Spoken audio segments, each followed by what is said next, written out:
ネームとか話作りに関してキャラクターのことであまりなんかこう考えたりはしないので、展開重視なんで、なんか最初に僕が考えてたこととかを別に無視する時も何回もあるし、キャラが壊れちゃってもいいからできるだけ面白い話展開にしよう、もう何でもいいからもう読者に次のページ開かせる努力をしたくて僕は。 What initially stands out in the manga's presentation is that the panels, in large part, are in a widescreen format, as if it is from the perspective of Yuta's smartphone, as shown by the frame losing focus when it is shifted from the initial subject, indicating this is what Yuta is choosing to show the viewer. After introducing his parents, shifting his attention to the cake shows Yuta is someone who is in his own world.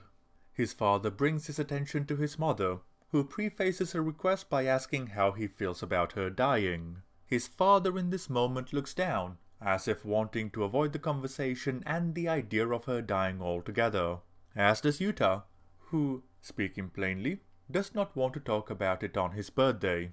Looking to the cake, he tries to avoid the topic, wanting to keep the idea of her death out of the memory of his 12th birthday. Recognizing her time is short, she asks her son to film her, immortalizing her as a result so that even when she is gone, her family would remember her. This grabs his father's attention as if taken by surprise, yet remains quiet. This indicates the mother does what she wants to satisfy her desires rather than thinking of what is best for the family. Despite the daunting task asked of him, he agrees to do so. This too catches his father's attention but remains quiet, leaving the issue between the mother and the child. She is grateful as this is clearly something important to her. While his mother seems to have accepted her fate, neither he nor his father are at that point yet.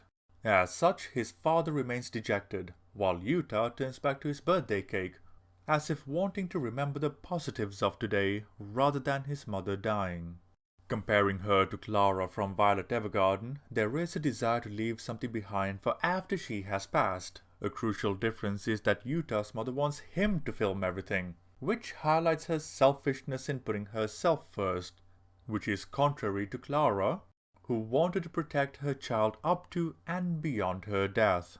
Yuta follows through by filming her at every opportunity, be it on family days out, while cooking, or his parents spending time together, in addition to things that catch his eye. His voiceover provides the context for the images stated in a matter-of-fact way as if he is on autopilot.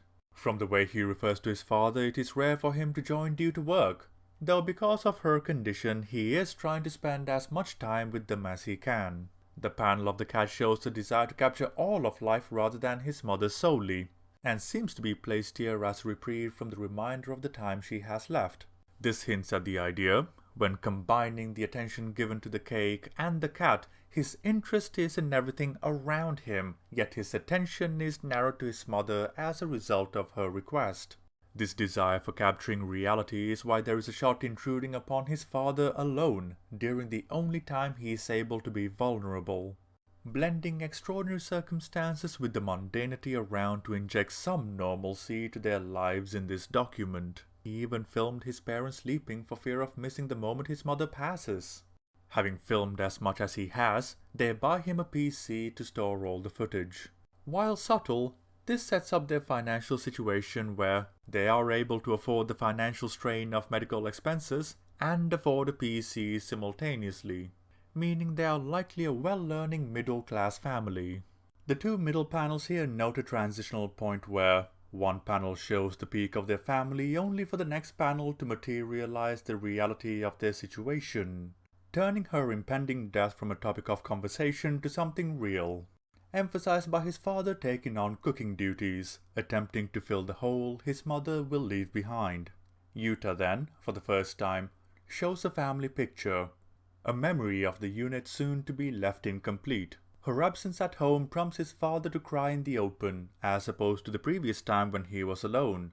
The familiarity implied between his mother and Nurse Tauchi creates the impression that she is spending more time at the hospital. The frame of Yuta recording a scrape he got is curious, as it is the first time he has expressed pain towards himself, physical or otherwise, while there are many examples of his parents, as if he is an afterthought here, though from this point on, His presence grows as he tries to make sense of his thoughts and feelings regarding his mother, having now accumulated 40 hours of material. He stops going to school when his mother is hospitalized, and the severity of her illness is highlighted when for the first time she is without a smile, where prior, she at least tries to maintain the facade of joy when she is recorded.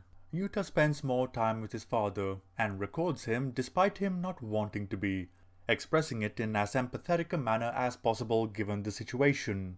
While Yuta may not show it, his response to his father's cooking betrays his feelings, overcompensating his treatment towards him to deal with the emotions regarding his mother.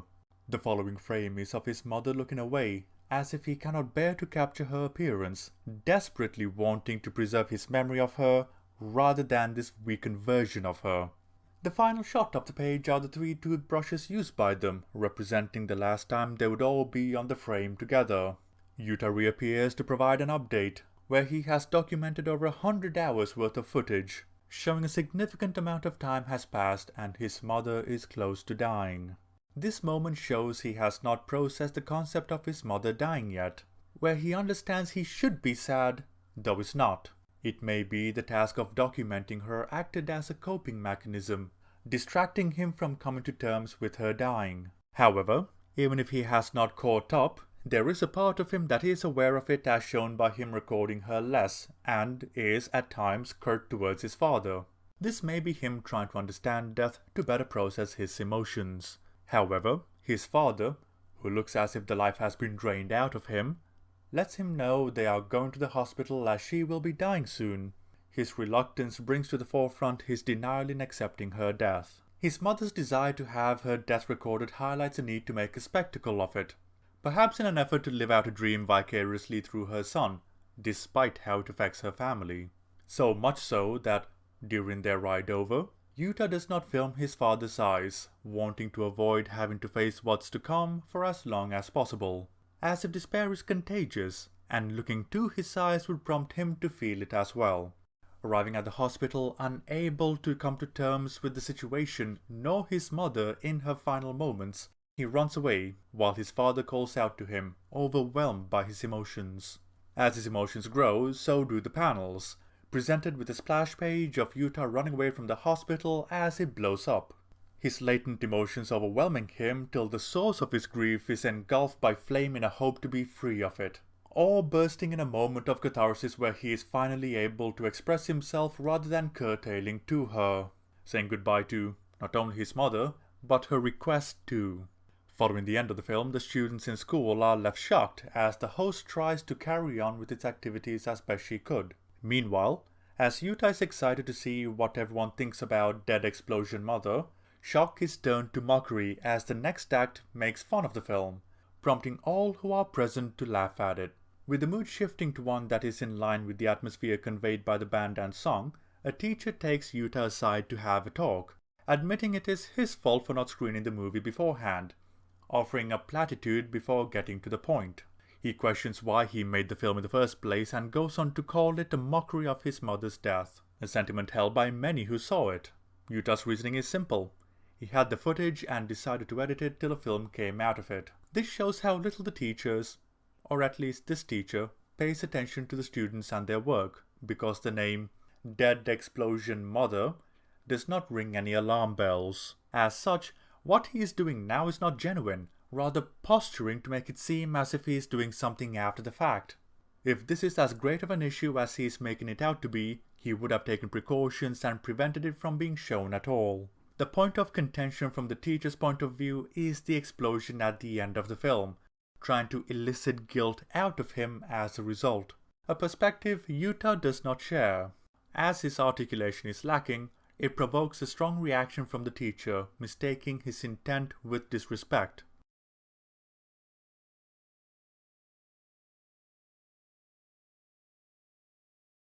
Taking the criticism to heart, Yuta, feeling particularly bitter by the reaction, records a suicide note, declaring he would jump from the roof of the hospital his mother died in. Filming his journey to the hospital and reaching the roof, he looks over the cityscape and tilts down to the parking lot below. He holds the view as if he is hesitating, though is interrupted by someone asking if he is going to jump. Eri. a schoolgirl around Utah's age with a listless expression and bags under her eyes, leaning against the barrier. Why she is at the hospital is unclear, though choosing to remain on the roof suggests she wants to be left alone, either because of the news regarding her own health, the health of someone close to her, or time spent there. Her uniform is identical to the one worn by the girls in his school, letting the viewer know she is one of his schoolmates. And with his film screened in front of the school, it is likely she has seen it. While the rest of the girls are all neat and look after their appearances, her hair is a mess, and seemingly makes no attempt to hide her flaws. Combining this information could lead one to believe that she is not as healthy as she seems.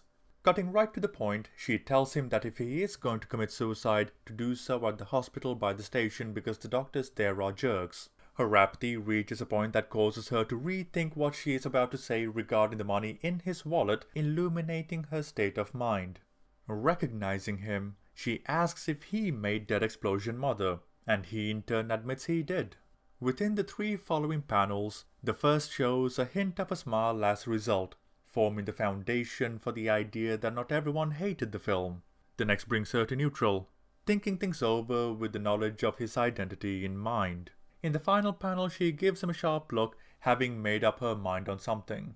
The subtlety in which these changes are presented is masterful, and is one of the many instances where Fujimoto manages to maximize meaning on the page through images. Without hesitation, she grabs Yuta and drags him away from the hospital, leading him to an abandoned building, inside of which is a room where Eri had set up a projector to watch movies with. This room is clear compared to the rest of the building interior, suggesting she has been coming here for a while and has made it comfortable to be in. As shown on the page, his attention is split between the screen and Eri, going along with the flow. He does have questions, however, the first time he asks, she deflects, telling him there would be no talking during movies. Unsatisfied, he continues asking questions and she relents, though not out of a need to alleviate concern from having dragged him here, but for potentially interrupting their time watching movies. She also adds they are indeed trespassing, which garners a strong reaction from Yuta. He looks to her, considering his next question only to think better of it and face the screen instead. Cutting to black. At the end of the marathon, he borrows a charger for his phone and starts recording. Eri, as if this was a natural encounter, carries on, declaring she is going home, and only takes notice of him properly since their meeting, now that he is recording. She is surprised when realizing she had not told him why they were watching movies in the first place, as if it wasn't even a thing that crossed her mind. After thinking for a moment, she responds with a rhetorical question she already knows the answer to, pointing out he has not seen too many movies before. This forms the foundation of the point she wants to make. In order to make a film people would like, one needs to watch a lot and understand what is so appealing about them so he would be able to replicate them in his own films. Having heard his schoolmates' reactions to the ending, he assumes she too hates it. Speaking about the film in more detail, she admits there are many problems within and it was obviously made by an amateur. Due to his inexperience and the presentation of the film, blurring the line between fact and fiction, it had an edge many films do not, keeping her engaged throughout. A full-page illustration of Eri leaning in and looking at Yuta presents the answer to the question, confessing she likes his film. Curiously, when she is talking about his exposure to film and understanding of the medium, she is talking to him with her attention elsewhere.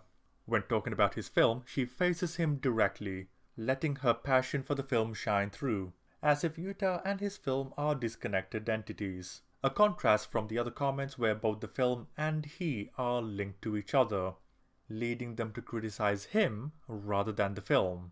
She expresses how frustrated she was that, while she was moved by the film, everyone else was using it as fodder for their jokes, bringing the conversation to why she brought him here. She wants him to learn and improve his craft so in a year's time he could make a film and silence everyone who laughed and make them cry, which he agrees to.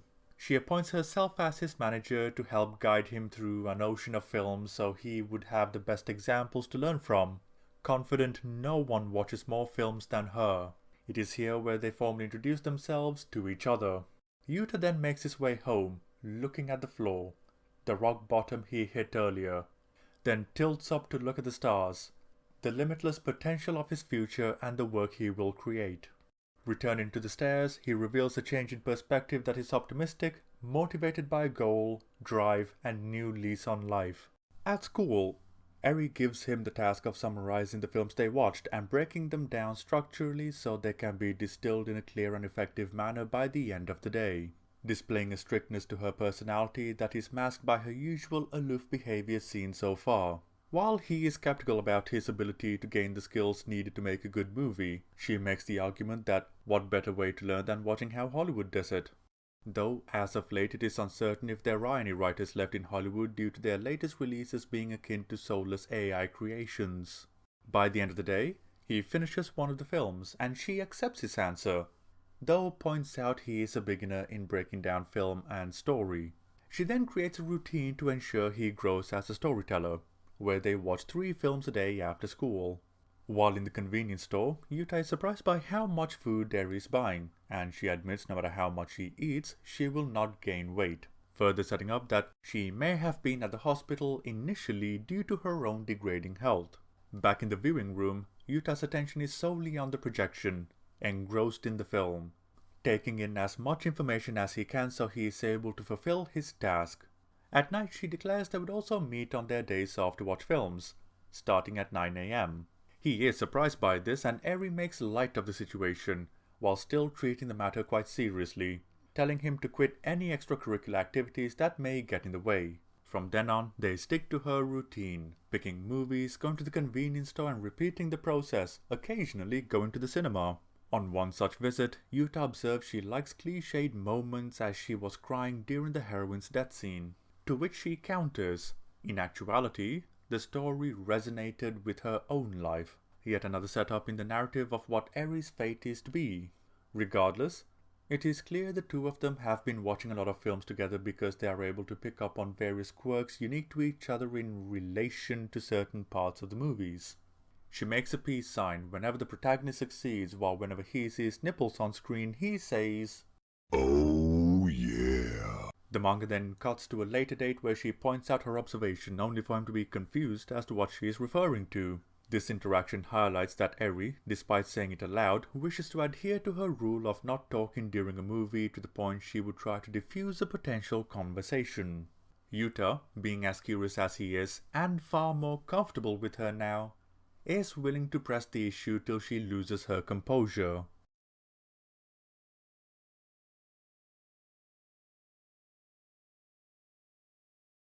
While in school at a later date, Eri, having observed Yuta's progress with the films they have watched, proclaims he is ready to plot the story for his film. He suggests it might be better if she were to do it, and she counters it would then no longer be him getting back at everyone who hated his film. Furthermore, she has already admitted she wants to see his film due to how much she liked it. The dialogue here contains similarities to that of Sorka Norweden, where characters are on different pages in the conversation and are trying to keep up with each other till they finally meet at a common topic. This allows information to be conveyed in a manner rooted in character, developing them further while presenting exposition on where the story is heading as a result. From here, Yuta starts writing up ideas in the hopes of gaining Eri's approval, as she is far more knowledgeable about film and is the spearhead of the idea. Despite his efforts, none seem to earn her approval. So much so to the point he loses all motivation and loses his own scale of good and bad. In turn, Eri reassures him she is capable of telling the difference and for him to keep writing with confidence. Meanwhile, Yuta steps back, as if preparing for something, and finally asks what she liked about his film, as it is something they have never spoken about in great detail beyond their first night together. She explains his mother was cruel for asking him to record her death, and him running from the hospital as it exploded was both incredibly cathartic and touching. She loves how he captured his mother on video, while wishing someone would capture her in a similar manner. Likes Yuta, who she thought was the most relatable character, and finally, wants his film to be a story he wants to tell rather than telling someone else's. What this highlights is that she looks at film from a different perspective compared to others as a result of the sheer amount she has seen, noticing things others watching casually would miss. While having dinner with his father, he first shows his food, yet to be touched as his father is already eating.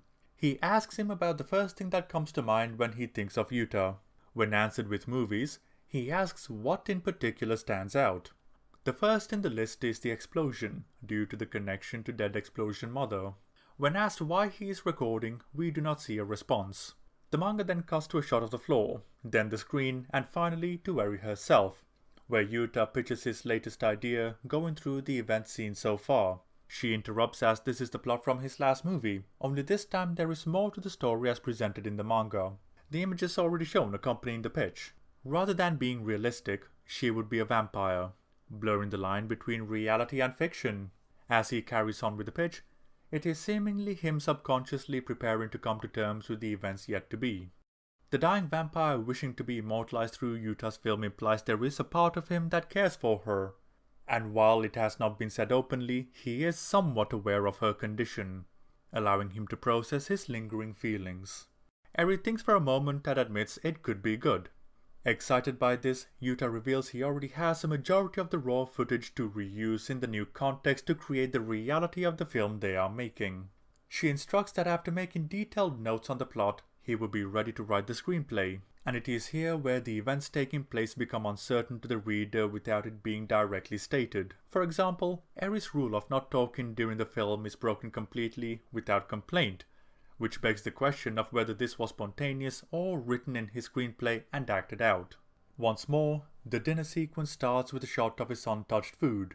This could be a point of consistency in the film where every scene in the kitchen begins in a similar manner, or it could be his dedication in giving his full attention to the film and choosing not to eat. Having 3 pages cover the time it takes for the conversation to start highlights the awkwardness of the situation. His father speaks, determined to have his say in the matter, declaring he wants Eri to stop pushing Yuta to pursue making a film. She holds back Yuta's protests and lets his father finish what he has to say, understanding she is here at his request and the words spoken are directed towards her, not Yuta. His father points out how hurt he was by his mother's death and the ridicule he faced at school due to the film. While grateful to her for spending time with Yuta and making him happy, he is worried making another film would hurt him beyond what he could handle, compounded by relating his own experiences from his youth as a creative, and how having those creations marked has a way of messing someone up. While Yuta tries to interject once more, his father blows up in a way unseen so far, which lends credence to the idea that this is a scripted moment as this is out of character with the behavior he has so far displayed. This is made definitive on the next page when he checks to see if Yuta is still recording or not, and once Eri tells Yuta to cut, she reassures him his performance was good when asked. His father then opens up about his past, revealing he was indeed a part of a theatre group when he was young. This establishes there are multiple perspectives in distinguishing the different levels of reality presented in the manga, making what is real and what is not interchangeable. His father goes on to state, because the job of a creator is to make something that would allow a viewer to experience all manner of emotions, it wouldn't be fair if the creators never got hurt as well. While this seems sincere, the idea of this being scripted as well is always present, as highlighted by them doing another take. At the beach, Yuta captures images of the sky and the waves rolling in, acclimating to the setting, while on the adjacent page is a large panel of Eri playing in the water. The size of the frame emphasizes the importance of the images, where the world around is in regular frames while Eri takes up a full page. Yuta asks Eri, within the context of the film, how she is able to stand in the sun, to which she admits she can tolerate it in small doses, and that staying inside watching films as much as she had prepared her for it. When asked about additional myths regarding the weaknesses of vampires, she does not refer to them as such, rather things that she hates, adding pieces of her own personality into the fictional reality. Regarding her age, she proclaims that she is 1,200 years old, while looking away, as if it is a wish in her rather than a part of the character she is playing. When asked about the struggles of enduring such age, she laments all humans die in time. As she speaks, her expression changes from contentment to melancholy, perhaps reflecting on her own mortality and proximity to death, veiled behind the lines spoken by her character. She then expresses the ability for him to see his mother anytime he wants as a result of his film is a wonderful thing, as if wishing for someone to do something similar to immortalize her, to be remembered beyond death. With her exposing such vulnerability to him, he too lets down his guard and reveals she is the only one who praises him. This exposes the reserved life he lives, not only at school, but also at home, likely extending to the time his mother was alive, illuminating how she too treated him, bringing to the forefront the level of isolation he has endured. He continues to list the things related to her that makes him happy and wants to thank her in some way. Her request to him is to let her drink his blood, reinforcing the idea she is desperate to live, and despite her outward demeanor, she is unwilling to die. Leaning into the vampire persona in a desperate wish to prolong her life and get rid of that which is likely killing her. With that, she collapses. Returning to the hospital where they first met, for a moment, Yuta simply records her looking out the window, capturing her in a rare moment of solitude, without any pretenses, assumedly. Announcing his presence takes her by surprise, both from him visiting and recording her simultaneously. The conversation starts with them watching a video of him taking a big old poop, filmed for posterity, calling back to the moment he tried to record his mother. While a moment ago she was looking out longingly, now she is brought to laughter, this gesture lifting her spirits, displaying a closeness that goes beyond friendship and an understanding that allows them to be open with each other. The conversation is halted when he admits there are a lot more videos like this for when she gets better. As a result, her expression shifts to one of contemplation, looking to him initially and then away while maintaining the same smile. It is as if she is putting on a brave face, not wanting to seem weak despite being in a hospital. Admitting to him, "That ain't the kind I got." Subtle as it is, the third panel seems to show she is hurt by having to admit this to Yuta, prompting her to look away, though not in the listless manner she did so at the top of this page, rather not wanting to face him, reiterating it to drive the point home. Looking down, she seems to be accepting things for what they are, understanding time is short. Yuta is hurt, wondering why she did not tell him anything. She contemplates on the answer, explaining what she liked about his film is that she related to his mother, envying the fact, despite being dead, she would live on through his film. Her expression one of longing, giving him an honest answer in a moment of total vulnerability. She then makes a request, one at the core of why she wanted him to make another film. She asks him to record her moment of death, keeping things in continuity with the story he pitched. This creates a parallel between Eri and his mother, bringing into question her motives for spending time with him, and whether she was manipulating him for her own goals or not. The first panel of the next page shows Eri in surprise, as if Yuta's expression was not what she was expecting. For the remainder of the scene she remains still as his thoughts are scattered, confronting her in a manner he never did his own mother. From how the scenes are edited, he does not get an answer, instead showing images of everyday life in a desperate attempt to return to some semblance of normality to help him cope with what is happening to his friend and what she is asking of him.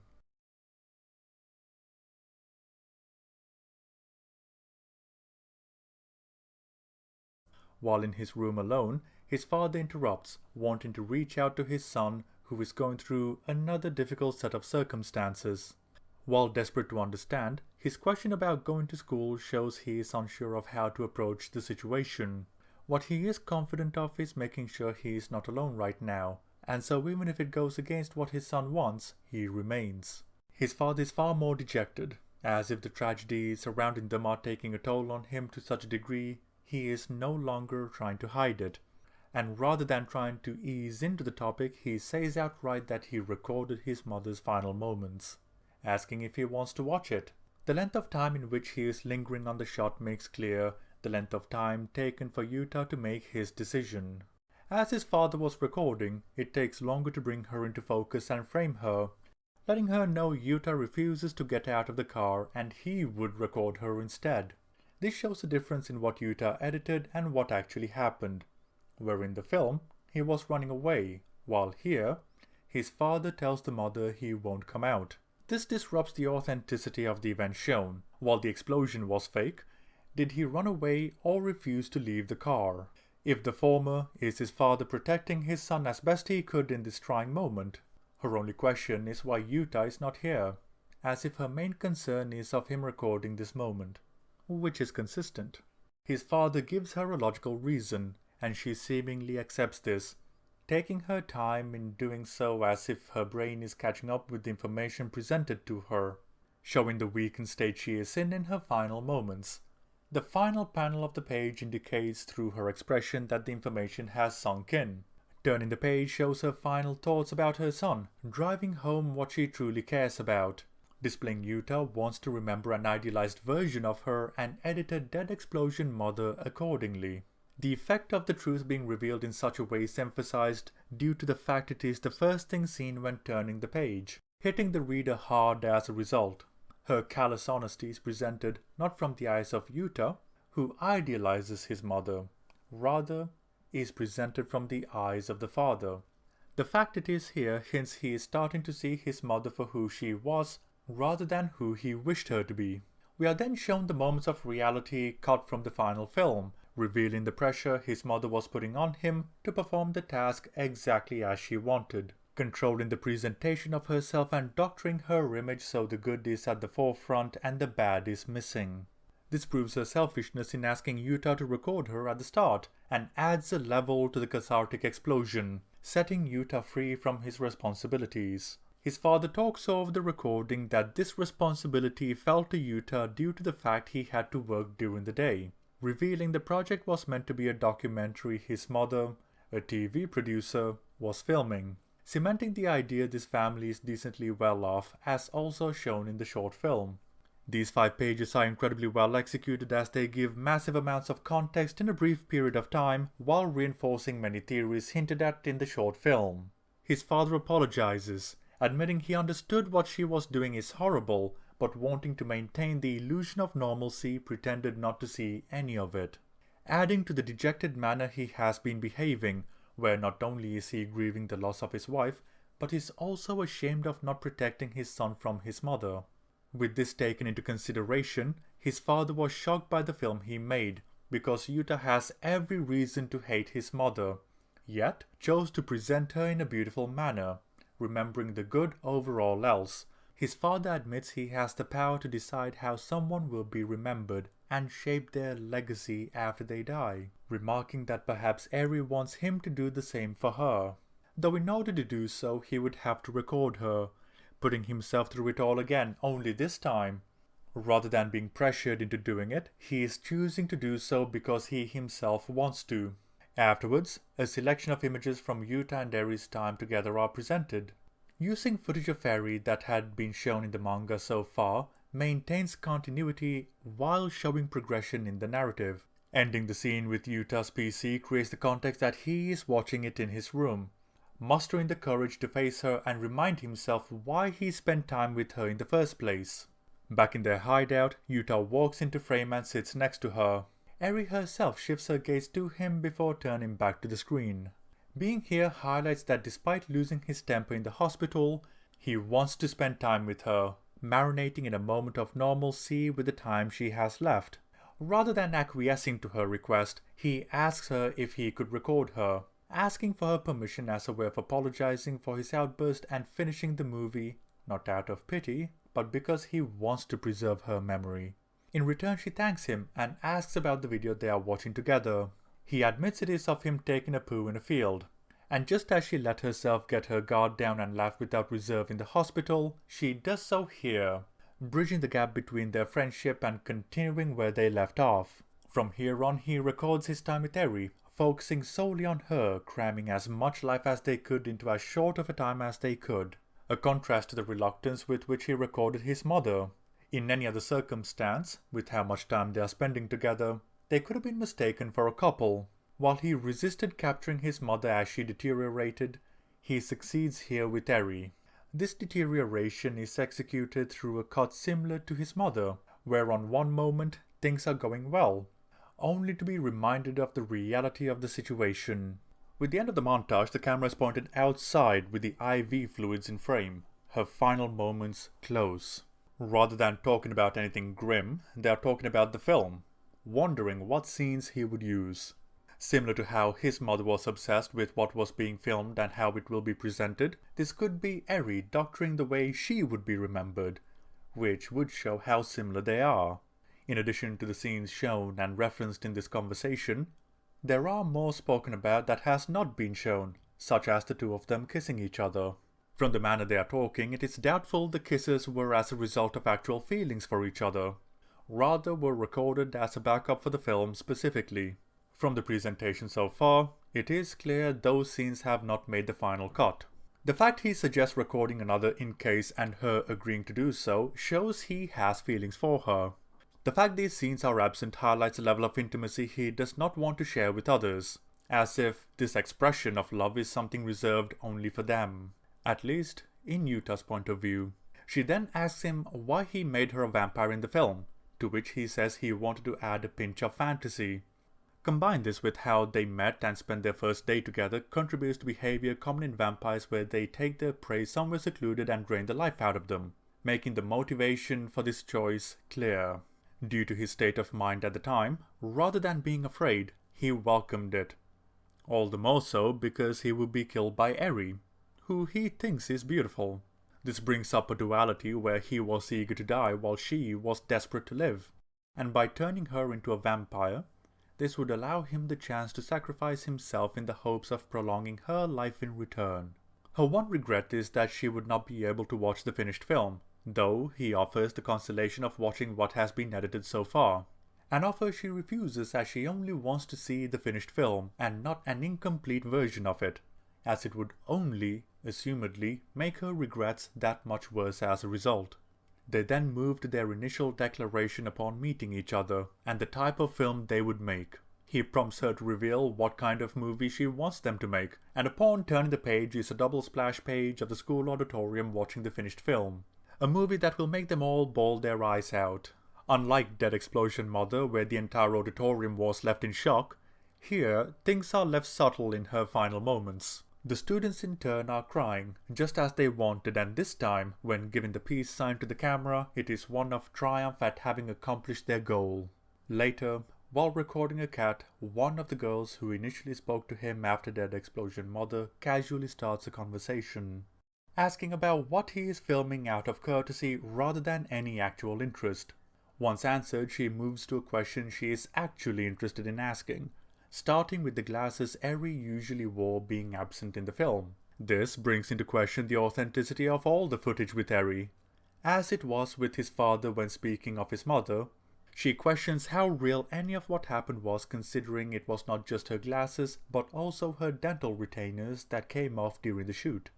When revealed he followed Eri's instructions, she asks if he blindly followed his girlfriend without thinking on his own, to which he clarifies that despite his desires, she rejected his advances. As the conversation progresses, the fictional reality of the film breaks down further. Not holding back, she states Eri was self-absorbed and had a temper, reflective of the footage of his mother. To this he states it is because of this abrasive behavior she only had the two of them as friends. As with his mother, Eri on screen was over-idealized, something she thanks him for as that is how she would remember her moving forward.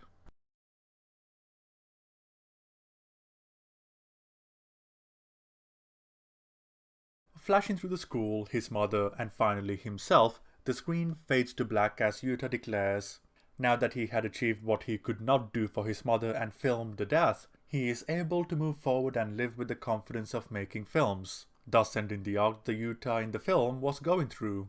Despite the film being well liked, there was something missing he could not put his finger on, and so, over the years he continued to tinker with the over 2,728 hours of footage of Eri.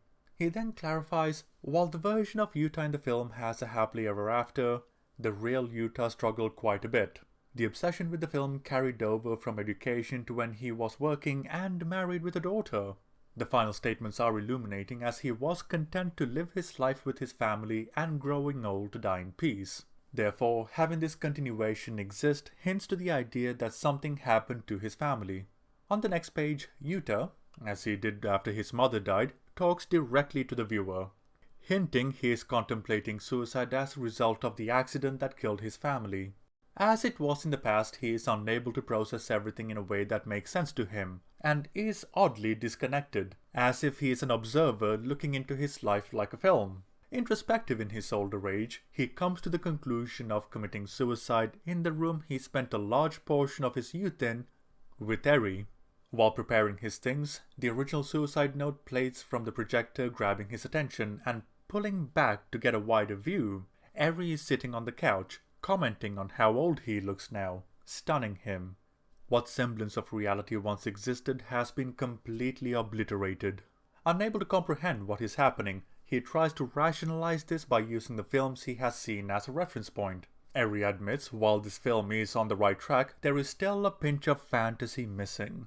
When Yuta confronts her by defending his choice for having a vampire in the story, she clarifies otherwise, admitting she is indeed a vampire. And the fact they are both here while he is older and she is not is proof. With that in mind, is this footage left over from when Eri was alive, or is she an actress playing a part in a script? They then discuss the mechanics of being a vampire, comparing her mind to a hard drive with limited space, where once every 200 years she would die, wiping her memory and reviving in 3 days. If all the memories are gone, while this body is that of Eri, her consciousness is not. This Eri had instructions from the previous one on what to do, and unlike prior times, it was not simply a note, but also the film that was left behind for her to watch. A film the original never saw and had no access to, adding to the fantastical nature of this finale or it all being in his head. As already established, the film presented an idealized version of her, meaning this Eri is that version as opposed to the coarse self that he knew while at school. As if his mind is sorting through the lingering grief and pain, trying to find a way to carry on. Realizing the impact his film has had, he comes to an understanding, shifting his attention to her well-being and how she copes with the fact that all those around her would continually die while she remains. Desperate to find an answer that would free him of his own despair, as everyone he has cared about has died before him. Her response is honest to the Eri she is now, exuding vulnerability. At least in the context of the movie as constructed and presented. She admits the old Eri may have been in despair. However, she as she is would be fine because of this film, which would act as a celebration of the life she lived. A document to let those to come know that she in fact existed and was adored as a result of the way she was depicted. Crucially, for as long as she continues to watch the film, she would remember him and how he saw her, regardless of the amount of time she lost her memory. Something she considers beautiful. Understanding her words, he lets himself be vulnerable and agrees with her sentiment.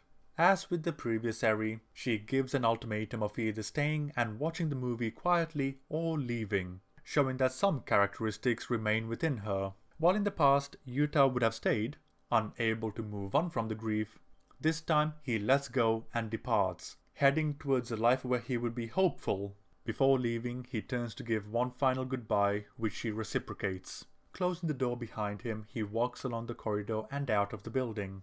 Not only was he able to let go of the grief eating away at him, he was finally able to understand himself and why he saw things the way he did. All while the story ends with a pinch of fantasy.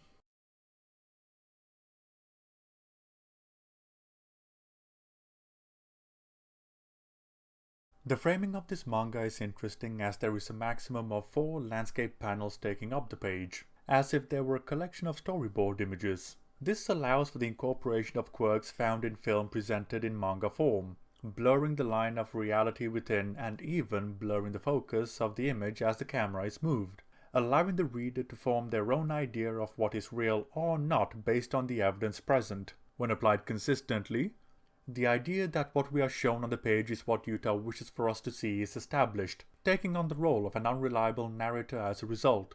This brings into question the legitimacy of the events shown due to his own perspective coloring the events and characters, letting the reader know what he wants us to know rather than as true of an account of the events as possible.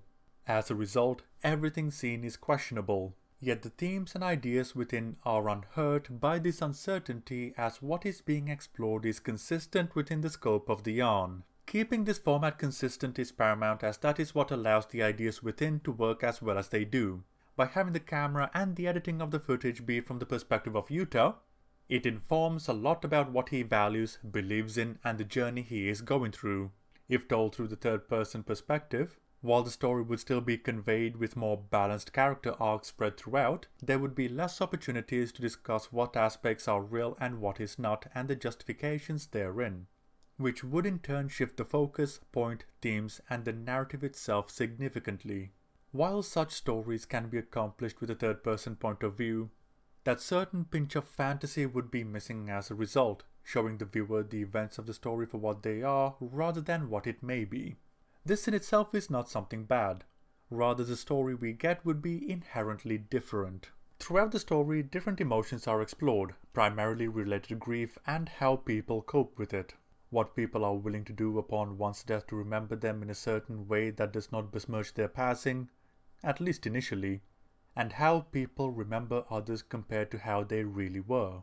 The structure is built in a way where the manga is divided into acts, each representing a stage of grief Yuta needs to overcome.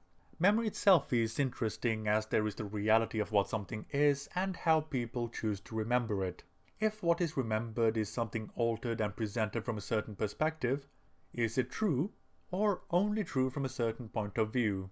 Considering the revived Eri, would she be forming a perspective of who she is based on a lie, building the foundations of her being on unstable ground? Would the preserved memory of who someone is then supersede who he or she actually was, and would that mean they are remembered as a different entity altogether? Regarding reality, to what degree is the truth presented? Is the entire story a written and filmed piece of fiction presented in a found footage format, or a mixture of fiction and documentary? Depending on the perspective, the story is capable of embodying different implications of what it has to offer. If it is all fictional, it is a wonderful expression of how people deal with grief and how their actions affect the lives of others moving forward, while also considering how they would choose to remember those who have passed. If it is a mixture, it shows raw grief after a person endures something traumatic, and how creating, in this instance, a film, enables them to process their emotions and move on, accepting things and living freely. Finally, the explosions. The first comes at the finale of Dead Explosion Mother, and the second is at the end of Goodbye Eri, both representing catharsis in different forms. The first is release of all the bottled up emotions collected over the course of the time he spent recording his mother, all bursting through as she dies, experiencing relief while he says goodbye to her, almost as if he is relieved to be free of this responsibility. With the second, rather than trying to hold it all in and being released all at one time, it is of him coming to terms with the feelings inside him rather than trying to reject them, choosing to walk towards something rather than running away from it, because no matter how long he runs, the issue would always follow. The themes are embedded in such a way they are only able to operate to such a degree due to the execution of the story and its presentation in the manga. Coming to the characters, let's start with the mother. While only in a fraction of the story, she leaves a profound impact on her family. Despite Dead Explosion Mother trying to present her in a positive manner, when looking at things from the outside and not from the reality created by Yuta's lens, her self-centered nature becomes clear. Her first action is asking Yuta to record her on his birthday, putting the spotlight onto herself. Her insistence on having him perform this task, despite his reluctance, only goes to reinforce her self-centered nature. This is compounded by the fact that, when his attention is drifting to a different subject, she forces his attention back to her, and it is only when she was hospitalized that more footage from things outside of his mother came to the forefront. Her final moments captured by his father reinforces these subtleties and propels them to the surface so they are made obvious. This is handled well, as the subtlety in presentation allows for her to be seen as a good mother as intended, and having this reveal be surprising, while also serving to vindicate those who saw through the act to begin with. The father, while mainly in the background with an ever-diminishing presence, has a pivotal scene with Yuta when he is at a crossroads in his life. While his presence in the narrative is limited, he is privy to a lot that happens behind the camera, and as a result has a different perspective to offer. His conversation regarding his mother's final moments hits hard as he is finally coming forward to help Yuta, where in the past he has tried to shrink to the background as much as he could, not wanting to be prominent in what is happening. This goes to highlight his weakness in the past and the progression in his own journey as he puts the well-being of his son over his own. This is, though, if we are to take into account that there are aspects of reality injected into the final film and not everything is scripted. If it was all indeed scripted, it is a subdued and well-acted performance from the actor playing the part. Eri is someone, by admission of those around her, who is demanding, selfish, and cares deeply for the way others perceive her, whether conscious of it or not. Proven when both Yuta and his schoolmate think back to how she was, different in both behavior and appearance, casting doubt on the circumstances and the intent leading up to them making a film in the first place. If taken to the logical extreme, the argument could be made that, as a result of the film being about her, the viewer does not know the real Eri at all, only the fictionalized version of her. This creates parallels with Yuta's mother, where Eri denounced her request and hypocritically got Yuta to do the same for her. As with his mother, her selfish characteristics also came through in the final film despite Yuta's effort in protecting her image when editing. A key difference is that while his mother wanted to hide every negative aspect, Eri was far more balanced as some of her flaws are shown, whether it be her obsessive nature or tendency to be blunt with others. Ultimately, it was Eri and the time they spent together that formed the foundations of what would eventually lead to Yuta's growth. Yuta, while not being the main subject of the story, is incredibly well defined. Everything is presented from his point of view, and as a result, the viewer is able to glean a lot. He despises confrontation and shrinks when there is the possibility of it, and is often carried by the flow of what is happening around him, going along with what his mother wants and being dragged around by Eri. This is the foundation of his character that will be challenged over the course of the story, going from someone privy to doing what those around him wants him to one wanting to stand strong and choose his own path. Finally, he wants to remember the best of the people he cares for, presenting both films in a way where, while he himself may not be seen in a positive light, the subject of his films, his mother and Eri, are remembered with adoration, seeing them through his eyes. It is not till the end of the story where he takes the initiative in his own life instead of being carried along by others. Goodbye Eri is a fascinating examination in grief, loss, reality, and how people choose to remember those who have died. As a manga, it is unusually presented, committing to a visual format that allows the story to be akin to a film, and maximizing it to the utmost to encourage self-reflection, all while being a hopeful story about acceptance and living with the memory of those who have passed. It's pretty good.